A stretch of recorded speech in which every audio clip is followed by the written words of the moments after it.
Koji's brand new Shinjutsu Awakening has revealed multiple Boruto timelines. I'm gonna break this shit down. Let's go. So basically, imagine reality is like a car driving on a road that forks into different paths. When each path is taken, multiple new paths are presented once again. However, there is only one reality, and these paths are not alternative realities. Rather, it's just a possibility that ceases to exist once a path is taken. For example, in one future that did not occur, Naruto was killed by Ishiki, resurrecting fully in Kawaki, and Earth was destroyed by the divine tree. This isn't some timeline that exists somewhere in the void. It's something that could have happened but didn't. Another future was when Kawaki went rogue and sealed away Naruto. He ends up killing Boruto and Sarada. Remember what he said back in chapter 78? He told Sarada that if she doesn't want to die, don't get involved. Thus, in that future, Kawaki stuck to his word. After that, Code whooped his ass and was fed to the god tree. This is why in 2 Blue Vortex chapter 3, Boruto warned Kawaki not to approach Code and provoke him, as he knew he'd be handed another L. However, in this sacred timeline, Sasuke survived against Ishiki, where he arrived to protect his daughter against Kawaki. Overall, in every future Kashin Koji witnesses, they all have a similar ending. Kawaki is consumed, where the world is ultimately destroyed with everyone dead. Like, bro, my man is taking multi-timeline L's. This is like the biggest L any character in fiction could receive. I'm like, what is it? Me for? It's quite poetic. Koji is a clone of Jiraiya, who bore a mighty fate just like Ishiki said. In the time travel arc, Jiraiya told Sasuke how a novel is much more interesting if you don't know how it ends, even though he knew Sasuke came from the future. Jiraiya was meant to nurture a child that would either bring great destruction into the world or save it. Now in parallel, Kashin Koji must do the same with Boruto, bringing the story full circle. Koji must change Boruto's fate in favor of saving it, and Jiraiya, who died against pain, was able to pass on a message to Naruto, which ultimately acted as the catalyst towards changing destiny. Except in this instance, Koji escaped with information to give to Boruto personally to stop the worst future.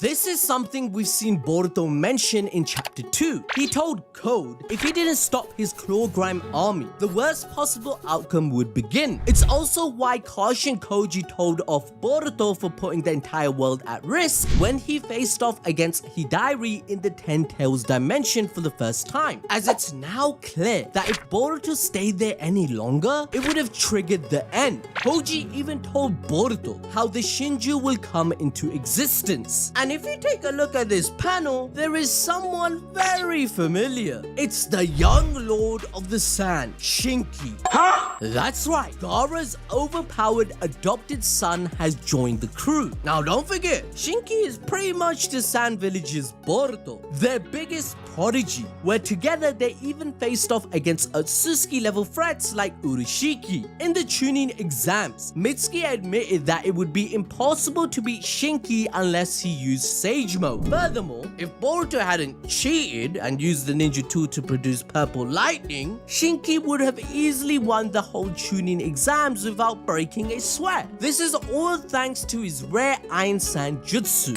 It was stated to be the most feared weapon in the history of the Sand Village, as it is the densest and most versatile. Therefore, it's important that Boruto becomes overpowered, where we learn how he increased his power 100 times and left everyone in the dust, like defeating Code in a single attack, dodging Ishiki rods without trying and making Kawaki look like a clown, and then killing Hidari. Basically, Koji used the information from the future visions to unlock a cheat code. It's like the hyperbolic time chamber you see in Dragon Ball Z, but a Naruto version. Koji knew what jutsu future Boruto would learn. and decided to teach them all to him in the present. Mind you, this is post-mastering everything Sasuke had to teach him, which was confirmed in chapter 4. Now, given that our MC is a natural-born genius and has Momoshiki's aeons worth of experience seeped into him through karma, learning everything would be a piece of cake. As a result, Boruto has the jutsu of multiple different future versions of himself. However, that's not all the good news for Boruto, as Kashin Koji also knows a method of saving his sensei, but guess what? That info's saved for later and it's edging all of us. For the love of God! But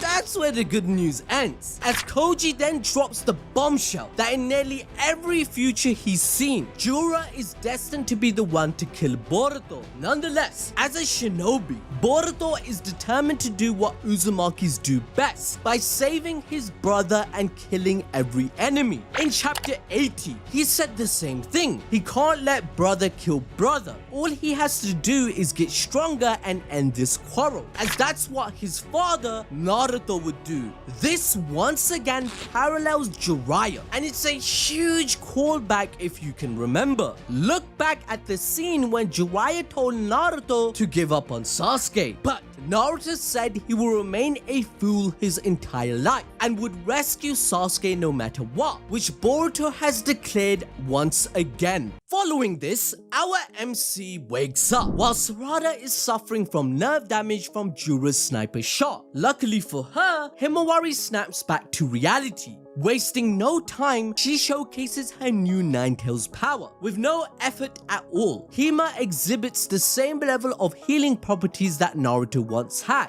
as she heals Sarada's wounds back to tip-top shape. But once she decides to go heal Boruto, Kawaki stops her. He of course doesn't want to give Boruto any chance of running away. So first, they need to apprehend him using anti-jutsu handcuffs. Amado created these, likely because the last time they tried to apprehend a fugitive, it was Kawaki, who escaped using Sukuna Hikona. However, thanks to omnipotence, they now think that Boruto was the one to escape. Thus, with these on, he can no longer use the Flying Thunder God technique to do so. Konohamaru is still an idiot and he agrees, saying it's standard procedure, and they will need to interrogate Boruto to learn what's going on. This means they can finally take Boruto in for questioning with the 8th Hokage, who happens to be Shikamaru. But we know that this dude has a big brain IQ. He had already figured out Boruto's true identity and about omnipotence, making everyone think he's guilty when Boruto's innocent. Even Kawaki has a hunch that Shikamaru has figured out what is exactly going on. However, the 8th Hokage could take this opportunity to go through Boruto's memories and find a method to prove the switcheroo that happened, where the evidence will allow him to inform everyone else. But the likely move would be to focus on the new threat of the Shinjutsu, as they are spread not only in Konoha but across all villages. Meanwhile, Kawaki discovers Koji's toe, who will now know that he's working with his brother. The relationship between them is complicated to say the least. Though he was part of Kara, he did help Kawaki escape. Information about Kashin Koji's Shinjutsu and future might end up being vital to convince Kawaki to join his brother in fighting the Shinju, especially since Jura is seeking out Naruto and wants to consume him. And since we know Kawaki loves Naruto so much, he will want to protect him and will have a joint goal with his brother once again. And we also have to think about that Amado lied once again to all of them about the amount of knowledge he possessed, all for his goal of reviving his daughter. So you can see where the story is going. It parallels Naruto, where he had Sasuke join him for the final fight against Madara, but in the end the two still fought, losing an arm each. Likewise, Boruto and Kawaki's fight will also conclude in the final arc between them, bringing us back to the flash forward shown in episode 1.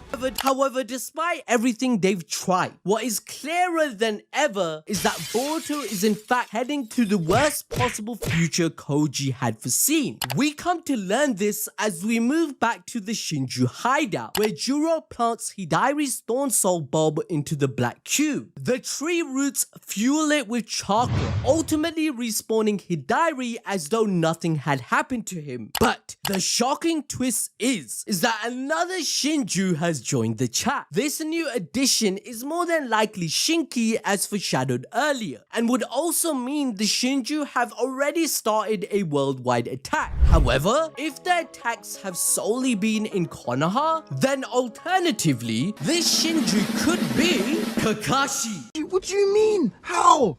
How have you... Oh, man.